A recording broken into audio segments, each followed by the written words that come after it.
Lower West সাইডের এই জায়গাটা সত্যি অদ্ভুত। রাস্তার দুপাশে সারি সারি লাল ইটের বাড়িগুলো রাস্তার উপর প্রায় হুমড়ি খেয়ে পড়ছে। তবে জায়গাটাকে আরো অদ্ভুত করে তুলেছে এখানকার বাসিন্দারা। এখানকার অসংখ্য বাড়িতে বহু মানুষের বাস। তাদের জীবন ঘড়ির কাঁটার মতোই সদা চলমান। তারা একটা বাড়িতে বেশি দিন কাটায় না, কিছুদিন পরপরই বাড়ি বদলাতে থাকে। তবে এতে তাদের কোনো দুঃখ নেই। দিব্যি হই হুল্লোড় করে দিন কাটায়, গান বাজনা করে। রাস্তার ওপর হুমড়ি খেয়ে পড়া বাড়িগুলোর প্রতিটা তলায় জমে আছে অসংখ্য গর্ত। তাদের মধ্যে অধিকাংশই মনে দাগ কাটবে না, কিন্তু যেখানে ইহলোকের এত মানুষ দিন কাটাচ্ছে সেখানে প্রেতলোক থেকে কেউ আসবে না, এই কি করে হতে পারে? তারা এই জায়গায় বিভিন্ন বাড়ির আনাচে কানাচে ছটফট করে, ঠিক মানুষের মতোই। লম্বা মতো অল্প বয়সী ছেলেটা লটবহর হাতে এই পাড়ায় রাস্তায় রাস্তায় ঘুরছিল। চার বাঁধা অনেকগুলো বাড়ি পেরিয়ে সে থামলো 12 নম্বর বাড়ির সামনে। দিনের আলো মুছে গিয়ে তখন সন্ধে নাম্বু করছে। বাড়ির দরজায় মালপত্র রেখে টুপিটা খুলে সে ঘাম মুছল। একটু ভেবে সে দরজার ঘন্টাটা ধরে একটা টানও দিল। এক ঝলক দেখে মনে হয় বাড়িটা একটা সীমাহীন গহ্বর। তারই কোনো এক কোনায় ঘন্টা বেজে উঠল, আর তার খানিক পরেই দরজা খুলে এসে দাঁড়ালেন এক মহিলা। তার মাথা আর ঘাড়ের মধ্যে পার্থক্য করা যায় না। এই সন্ধ্যের পড়ন্ত আলোয় আর পরনের আলখাল্লাতে তাকে যেন আরো বেঢপ লাগছে। দু চোখের ভরপুর সন্দেহ নিয়ে তিনি ফ্যাঁসফ্যাঁসে কণ্ঠে প্রশ্ন করলেন, কি ব্যাপার, কি চাই আপনার? আমার একটা ঘর চাই। এই বাড়িতে কোনো ঘর ফাঁকা আছে কি? যদি থাকে সেখানে থাকা যাবে? এই 3 তলার পিছন দিকে একটা ঘর গত 1 সপ্তাহ ধরে ফাঁকা পড়ে আছে। সেটার জন্যই ভাড়াটে খুঁজছি। একবার এসে দেখে যান, যদি পছন্দ হয় আপনার। অল্প বয়সী ছেলেটা মহিলার পিছু পিছু সিঁড়ি দিয়ে উঠতে শুরু করলো। হলঘরের দেওয়ালে লম্বা লম্বা ছায়া পড়ছে। রাস্তার আলো এখানকার অন্ধকারের কাছে গোহারা হেরে গেছে। মেঝের কার্পেটের দৈন্যদশা স্পষ্ট। কয়েক জায়গাতে কাপড়ের আস্তরণ উঠে গিয়ে রুক্ষ মেঝে দেখা যাচ্ছে। কোথাও ডালপালা বিস্তার করেছে শ্যাওলা, আগাছা। দেওয়ালের মাঝে মাঝে কয়েকটা ন্যাড়া জায়গা দেখা যাচ্ছে। গাছে কোনো টব রাখা হয়েছিল নাকি? অবশ্য এই কুৎসিত পরিবেশের মধ্যে কোনো প্রাণ ডানা মেলতে পারে না। ছেলেটার মনে হলো মেঝের মধ্যে কোনো একটা চটচটে পদার্থ ছড়িয়ে রয়েছে। মাঝে মাঝে জুতোতে আটকে যাচ্ছে বলেও মনে হচ্ছে। সে কি ভয়াল এক গর্তের মধ্যে আরো ঢুকে যাচ্ছে? একটা দরজার সামনে এসে দাঁড়ালো দুজনে। মহিলা দরজাটা খুলে দিয়ে বললেন, এই যে, এই ঘরটার কথাই বলছিলাম। এবাড়ির সেরা ঘরগুলোর মধ্যে এটা একটা।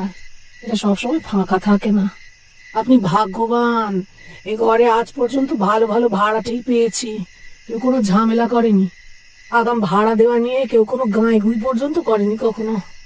মাঝে 2জন অভিনেতা এই ঘরে ছিলেন, ওই মাস 3 মতো। এখানকার এই থিয়েটারে অভিনয় করত। সারাদিন ঘরে বসেই মহড়া দিয়ে যেত। ওই ড্রেসিং টেবিলের ওখানে ওদের ম্যারেজ সার্টিফিকেট ঝোলানো থাকতো। আচ্ছা, ভালো কথা, এই হলের শেষ প্রান্তে জলের ব্যবস্থা রয়েছে, আর গ্যাস রয়েছে ঘরের ওপাশে। ঘরে হাওয়া বাতাস ভালোই খেলে। জিনিসপত্র রাখার জায়গাও অনেকটা রয়েছে। এখানে আপনি দিব্যি হাত পা ছড়িয়ে থাকতে পারবেন। এই ঘরটা এতটাই ভালো যে এটা বেশি দিন ফাঁকা থাকে না। আচ্ছা, এখানে কি থিয়েটার পাড়ার লোকজন বেশি আসা যাওয়া করে? হ্যাঁ, তা বলতে পারেন। এই অঞ্চলের গলিতে গলিতে একটা করে থিয়েটার গজিয়েছে এখন। এই অভিনেতারা এক জায়গায় বেশি দিন থাকে না। ওরা মাঝে মাঝে আসে, আবার কয়েকদিন পরে চলেও যায়। আমার এই ঘরটা বেশ পছন্দ। এখানেই থাকবো, দরাদরি করবো না। কত ভাড়া লাগবে বলুন? ভদ্রমহিলাকে ভাড়ার টাকা মিটিয়ে দিল ছেলেটা। হাতে কয়েনগুলো বেশ কয়েকবার গুনে নিশ্চিন্ত হলেন তিনি। না, ছেলেটাকে ভদ্র বলেই মনে হচ্ছে। হাসফাসি গলায় সামান্য আন্তরিকতা ফুটিয়ে তিনি বললেন, এই ঘরে আপনার কোনো অসুবিধা হবে না। বাথরুমে জল, তোয়ালে সবই তৈরি আছে। আর কিছু যদি প্রয়োজন হয় আমাকে ডাক দেবেন। ভদ্রমহিলার হাতের মুঠোয় কয়েনগুলো ছনছন শব্দ করছিল। সেগুলো কোটের পকেটে ঢুকিয়ে তিনি বিদায় নিতে যাবেন, এমন সময় ছেলেটা একটা বেখাপ্পা প্রশ্ন করে বসল। এই প্রশ্নটা আগে অন্তত 1000 বার করেছে সে একটা সদুত্তরের আশায়। আপনার এখানে তো অনেকেই আসেন, সবাইকে আপনি দেখেছেন। আচ্ছা, মিস ভ্যাশনার বলে কাউকে আপনার মনে আছে? হ্যাঁ, অল্প বয়সী একটি মেয়ে, পুরো নাম মিস এলোইস ভ্যাশনার। মেয়েটাকে দেখতে ভারী মিষ্টি, জানেন, চিপচিপে চেহারা। ওর মাথার চুলে লালের মাঝে মাঝে সোনালি রং ঝিলিক দেয়, বা ভুরুর উপর একটা আঁচিল রয়েছে। সম্ভবত এখানকার কোন একটা থিয়েটারে মেয়েটা গান গাইতো। আপনার কি মনে পড়ছে? ওই নামের কাউকে তো মনে পড়ছে না। আসলে এখানে এসেই সবাই এখন এই স্টেজের নাম নিয়ে নেয়, সেই নামে তারপর নিজেদের পরিচয় দেয়, সেই নামে ঘর ভাড়া নেয়। আর মজার ব্যাপার কি জানেন তো, ঘর পাল্টানোর সঙ্গে সঙ্গেই তাদের আবার স্টেজ নামও দ্রুত বদলাতে থাকে। আমি এরকম অনেককে দেখেছি। কিন্তু না, আপনি যে নামটা বললেন সেরকম কারোকে দেখিনি। এরা আজ আসে আবার কাল চলে যায়, মনে রাখা সম্ভব নাকি? মহিলা চলে যাওয়ার পর ছেলেটা দরজা বন্ধ করে দীর্ঘশ্বাস ফেলল। আবারও তার অনুসন্ধান ধাক্কা খেল। সারাদিন ধরে সে নানান থিয়েটারের ম্যানেজার, এজেন্ট, অভিনেতা, অভিনেত্রীকে এই প্রশ্নটা করেছে। এলোইস ভ্যাশনার বলে কাউকে চেনে? মিষ্টি মুখ, চিপচিপে চেহারা। ছেলেটা অভিনয়ের স্কুলগুলো বাদ দেয়নি। রাত্রিবেলা থিয়েটারের দর্শকদের সেই একই কথা জিজ্ঞেস করে। এমনকি তার খোঁজে সে মিউজিক হলগুলোতেও ঢু মারে। কিন্তু মেয়েটা স্রেফ উবে গিয়েছে। মেয়েটাকে সে ভালোবাসে, প্রাণের চেয়েও বেশি ভালোবাসে। তাই তো তাকে খুঁজে বের করতে সে মরিয়া। মেয়েটি বাড়ি থেকে উধাও হয়ে যাওয়ার পর অনেকেই হাল ছেড়ে দিয়েছে। কিন্তু ছেলেটা স্থির ধারণা এই বিশাল শহর লক্ষ লক্ষ মানুষ আর রাশি রাশি ঘরবাড়ির মধ্যেই কোথাও তাকে লুকিয়ে রেখেছে। শহরটা একটা রাক্ষসের চোরাবালির মতো, সে প্রতি মুহূর্তে রূপ বদলায়। তাই তার ফাঁদে আটকে পড়া কোনো মানুষকে উদ্ধার করা এতটা কঠিন। ঘরটার আসবাবপত্র দেখলে মনে হয় এককালে এর বেশ বাহার ছিল। এখন সবকিছুর অবস্থাই পড়তির দিকে। কাউচের গদিখানা দেখতে বেশ, কিন্তু এখানে ওখানে ছাল বাকল উঠে যাওয়াতে সুন্দরের সঙ্গেই হতশ্রীর সহাবস্থান। দুটো জানলার মাঝে একটা আয়না, যার কাঁচের বহর দেখে বোঝা যায় সেটা খুবই সস্তার। একপাশে দেওয়ালে ছবির ফ্রেমে বিভিন্ন নাটকের বিজ্ঞাপন, the Huguenot lovers, the first quarrel, the wedding. ঘরের অন্য এক প্রান্তে একটা বিছানা। ঘরে একটা ফায়ারপ্লেস আর কাউচও রয়েছে। ছেলেটা ক্লান্ত শরীর একটা চেয়ারে এলিয়ে বসল। সঙ্গে সঙ্গে ঘরের চার দেওয়াল আর তার বিভিন্ন সামগ্রী যেন তার সাথে নিঃশব্দে কথা বলার আপ্রাণ চেষ্টা করতে লাগলো। ঘরটা কিন্তু একেবারে রঙহীন নয়। মেঝেতে একটা ঝকমকে গালিচা পাতা রয়েছে ঠিকই, কিন্তু জায়গায় জায়গায় কাপড়ের বুনন ছিঁড়ে খুঁড়ে গিয়ে এবড়ো খেবড়ো মেঝে বেরিয়ে পড়েছে। এক ঝলক দেখলে মনে হয় রুক্ষ সমুদ্রের মাঝে একটা রঙিন দ্বীপ উঁকি মারছে। ম্যান্টেল পিসের ওপর নিতান্ত অবহেলায় অনাথ ব্যক্তির মতো পড়ে রয়েছে কয়েকটা জিনিস। একটা ফাঁকা ফুলদানি, কয়েকজন অভিনেত্রীর ছবি, একটা ছোট বোতল, হয়তো ওষুধের। এদিক ওদিক ছড়িয়ে রয়েছে কয়েকটা তাস। ঘরের পুরনো বাসিন্দারা এই খাঁচা থেকে বেরোনোর সময় তাকে কিছু দিয়ে গেছে। ছেলেটার ক্রমশ মনে হতে শুরু হলো যে এটা শুধু ঘর নয়, সাংকেতিক বার্তায় ঠাসা একটা বইয়ের পাতা। এই সংকেতগুলো আস্তে আস্তে আরো প্রকট হয়ে উঠল। গালিচা ড্রেসিং টেবিলের মাঝে এক চিমটে জায়গাতে একটা পায়ের দাগ। কোন এক সুন্দরী এই জায়গাটায় দাঁড়িয়ে আয়নাতে নিজেকে দেখছিল হয়তো। দেওয়ালে ছোট ছোট আঙুলের দাগ, বোঝাই যাচ্ছে শিশুরা এই ঘরে কিছুদিন কাটিয়েছে। পাশের দেওয়ালে একটা কিম্ভূত কিমাকার দাগ ছেতরে রয়েছে, যেন একটা বোমা ফাটার আগের মুহূর্তটা দেওয়ালে ধরা পড়েছে। মনে হয় কোনো এক পানীয় ভর্তি পেয়ালা বা বোতল কেউ পরম আক্রোশে দেওয়ালে ছুঁড়ে মেরেছে। কেউ অপটু হাতে মারি নামটা আয়নার কাছেই খোদাই করে রেখেছে। এই ঘরের মধ্যে কি হিংস্রতার ঢেউ খেলছিল? তার ধাক্কাতেই কি ঘরের বাসিন্দারা নিজেদের প্রবল রাগের ছাপ রেখে গিয়েছেন এখানকার আসবাবপত্রে? ফার্নিচারে এখানে ওখানে রং সমেত কাঠের আস্তরণের অনেকটাই উঠে গিয়েছে। এমনকি শ্বেত পাথরের ম্যান্টেলের একটা অংশ উড়ে গিয়েছে। মেঝেতে কাঠের পাটাতনের শব্দটাও আর্তনাদের মতো শোনায়। ছেলেটা নিজের মনেই বিড়বিড় করে ওঠে, এখানে কেউ সুখ শান্তির হদিশ আদৌ পেয়েছিল কি? ওর মগজে নানান চিন্তা সাঁতার কাটছে তখন। ঘরের দেওয়ালের ফাঁক ফোকর দিয়ে পাশের অ্যাপার্টমেন্টগুলোর আওয়াজ অনায়াসে প্রবেশ করছে এই ঘরে। হালকা হাসির আওয়াজের হাত ধরেই আসছে কড়া গলার ধমকের শব্দ। গ্লাসের ঠুংঠাং জানান দিচ্ছে কোথাও খানা পিনা বেশ জমে উঠেছে। কোথাও জোরে দরজা বন্ধ করে কেউ হয়তো সেই জমায়েত থেকে বেরিয়ে আসছে। ঘর ঘর রব তুলে পরপর কয়েকটা ট্রেন চলে যাওয়ার পরেই ব্যঞ্জন মৃদু রেওয়াজ প্রমাণ দেওয়ার চেষ্টা করলো এই পৃথিবীতে সবকিছুই যান্ত্রিক নয়। ছেলেটা এসে উঠল হঠাৎ। তার নিঃশ্বাস প্রশ্বাসের মধ্যেও লিনোলিয়াম আর আস্তে আস্তে পচতে থাকা কাঠের দুর্গন্ধ ঢুকে পড়েছে প্রায়। ছেলেটা কাশতে কাশতে বলেই ফেলল, গোটা বাড়িতে এই ঘরটাই নাকি সেরা। এই যদি সেরা ঘরের বহর হয় তাহলে কিছু বলার নেই। ছেলেটা উঠে দরজা খুলে বেরোনোর উপক্রম করছিল বোধহয়, এমন সময় তাকে থামিয়ে দিল হাওয়ার একটা দমক, বা বলা ভালো সেই হাওয়ার দমকের সাথে ভেসে আসা একটা মিষ্টি গন্ধ, একটা পারফিউমের মিষ্টি গন্ধ। এই গন্ধটা তার অতি পরিচিত। সে নেশাগ্রস্তের মতো টালমাটাল পায়ে উঠে বসল। অস্ফুটে বলার চেষ্টা করল, তুমি তুমি এখানে, তুমি তুমি তুমি এখানেই আছো, তুমি এখানেই ছিলে, তুমি তুমি এখানেই এখানেই। ঘরের এক পাশটা কেমন ঝাপসা হয়ে রয়েছে। ছেলেটার মনে হলো তার প্রিয় মানুষটা এক্ষুনি ওই ঝাপসা হয়ে যাওয়া ঘরের কোণ থেকে বেরিয়ে আসবে।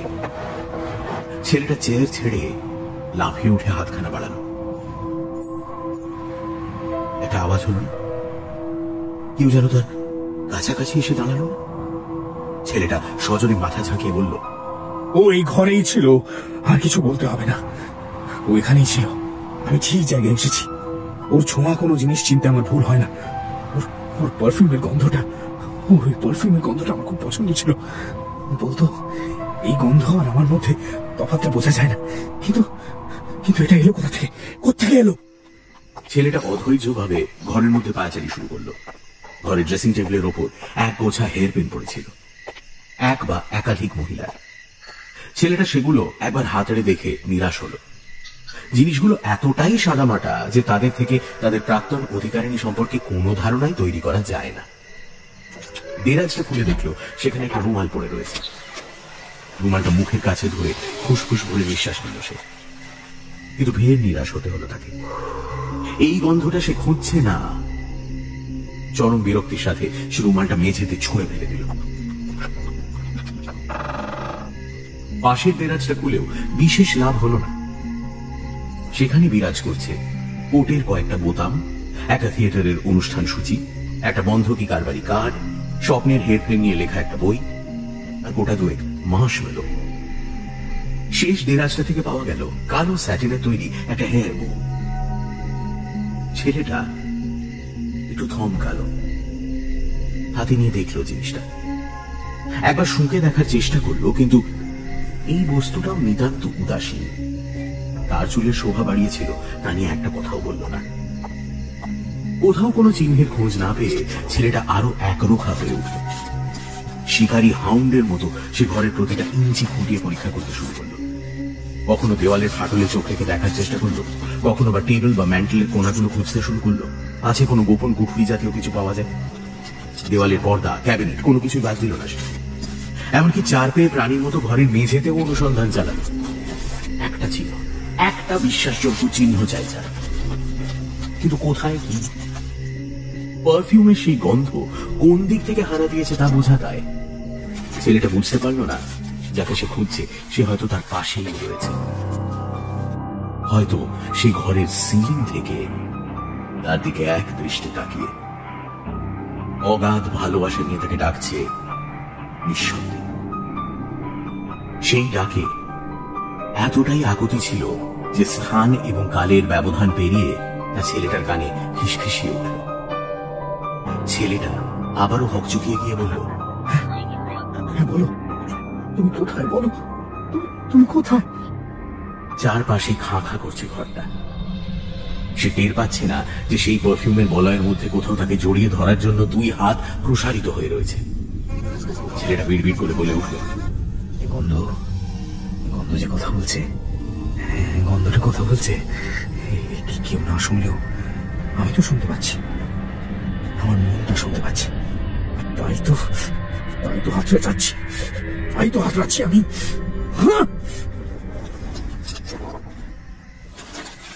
দেওয়াল আর মেঝে ভেঙে গিয়ে অসংখ্য খুপড়ি তৈরি হয়েছে।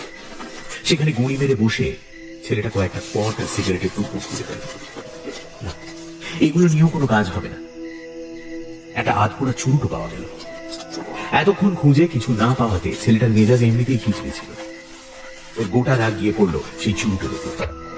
জুতোর মোক্ষম আঘাতে সেটা পিষে দিল। ঘরের এদিক ওদিক খুঁজে এই ঘরের পুরনো বাসিন্দাদের আরো অনেক চিহ্ন পাওয়া গেল, কিন্তু যার খুঁজে সে এখানে এসেছে, যে এখানে চোখে ধরা না দিলেও নিজের অস্তিত্বের প্রমাণ ছেড়ে যাচ্ছে, তাকে খুঁজে পাওয়া যাচ্ছে। ছেলেটার হঠাৎ একটা কথা মনে পড়ল। হ্যাঁ, ওই হাউসকিপার ভদ্রমহিলা হয়তো বলতে পারবেন। হ্যাঁ, তিনি পারবেন। তাকে একবার জিজ্ঞেস করে দেখি।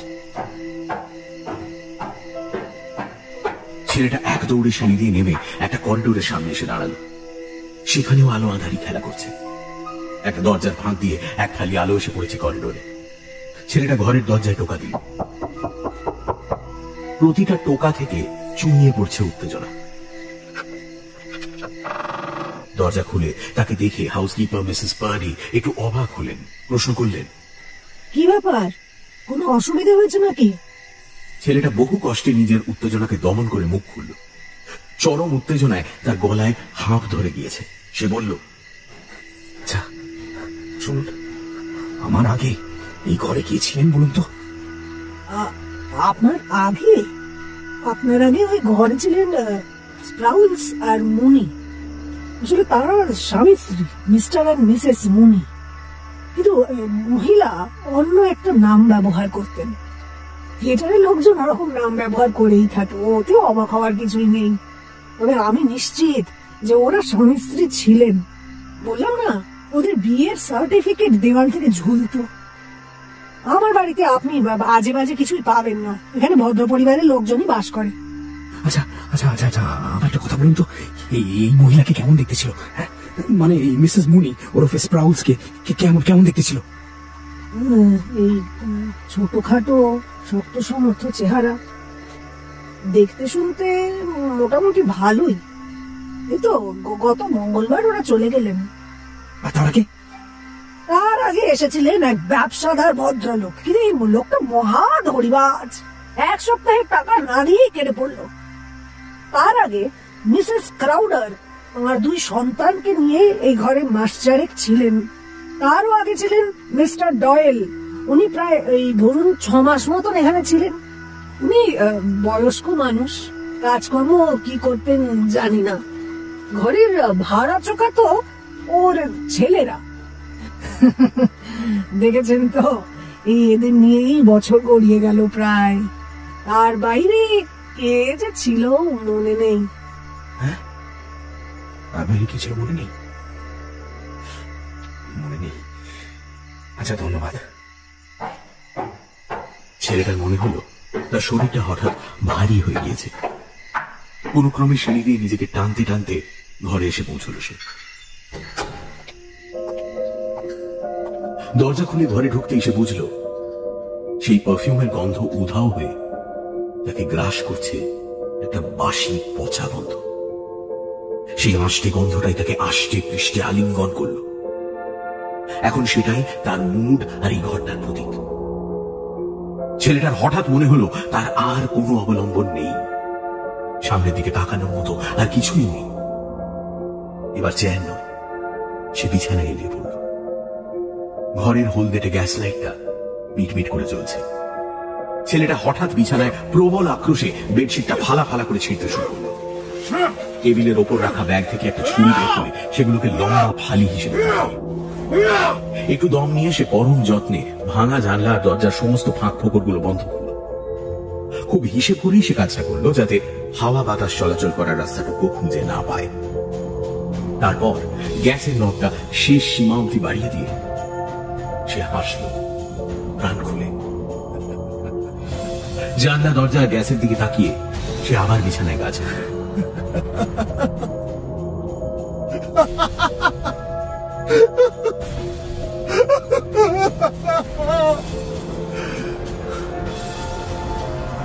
অনেক হলো, আর নয়।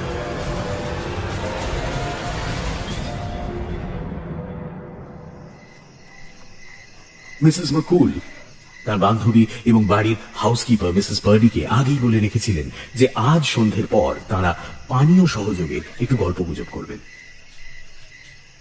এই বাড়ির সদর থেকে একটা রাস্তা চলে গিয়েছে সিঁড়ির দিকে, দ্বিতীয় রাস্তা চলে গিয়েছে মাটির নিচে বেসমেন্টের উদ্দেশ্যে। এই বেসমেন্টের ভিতর দিকে একটা ঘরে মিসেস মকুল এবং মিসেস বার্ডি মাঝে মধ্যে আড্ডা মারতে বসেন, আজ যেমন বসেছে। পানীয় গ্লাসে একটা চুমুক দিয়ে চোখ কুঁচকে সেটা ধাক্কা সামলে মিসেস বার্ডি বললেন, আজ তিনতলার ওই পেছনের ঘরটাতে একজন ভাড়াটে এসেছে। এরা অল্প বয়সী ছোকরা, মনে হলো ঘন্টা দুয়েক আগে সে ঘুমোতে গিয়েছে। মিসেস মকুল চোখ কপালে তুলে চাপা গলায় জিজ্ঞেস করলেন, বলো কি ওই ঘরটা? বাড়ি তোমার এলেম আছে বলতে হবে। ওইরকম একটা ঘর ভাড়া দিতে অনেক সাহস লাগে। তুমি ওকে কিছু জানাওনি তো? না রে বাবা, জানাইনি। আমি ঘরগুলো রেখেছি ভাড়া দিয়ে 2 পয়সা কামানোর জন্য, গল্প শুনিয়ে লোক ভাগানোর জন্য নয়। ঠিক কথা। ওই ঘরগুলো ভাড়ার থেকেই তো আমরা খেয়ে পরে বেঁচে আছি। না, ব্যবসায় সফল হওয়ার জন্য তোমার মতোই বুদ্ধি প্রয়োজন। সত্যি তো, ওই ঘরের বিছানায় একজন আত্মহত্যা করেছে শুনলে কেউ মুখ হতেই চাইবে না। তা তো হবেই না। আর তাছাড়া আরো 5 জন লোক এসে আরো 5 রকমের কথা রটাবে। কিন্তু জানো, ওই মেয়েটার কথা বড্ড মনে পড়ছে যে। কি মিষ্টি মেয়েটা। ওই ঘরে গ্যাসের আলো পুরো মাত্রায় জ্বালিয়ে সব জানলা দরজা বন্ধ করে নিজেকে শেষ করে ফেললো। ওই বিছানাতেই তো মেয়েটার মৃতদেহ পড়েছিল। ছি ছি, ভাবতেই এত খারাপ লাগছে যে কি বলবো। পুরো ভালো ছিল মেয়েটা। এক চুমুকে গ্লাসের পানীয় শেষ করে হাউসকিপার মিসেস বার্ডি বললেন,